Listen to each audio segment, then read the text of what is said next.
কোরবানির আগে গরু ছাগলের চোখে পানি দেখা যায়। গরুরা ছাগলরা আসলে কি কোরবানির জন্য কান্না করে যে দুনিয়া থেকে তারা চলে যাবে, এই জন্য চোখ দিয়ে পানি পড়লে এটা জিলহাজ মাস অথবা কোরবানি ঈদের সময় হয়ে গেছে, এই জন্য তারা কান্না করতেছে।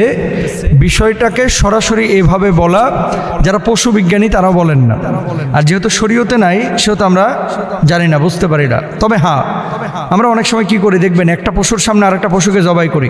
এক পশুর সামনে আরেকটা পশুকে এভাবে জবাই করা উচিত না, এটা নবীজির সুন্নাহের পরিপন্থী। কেন?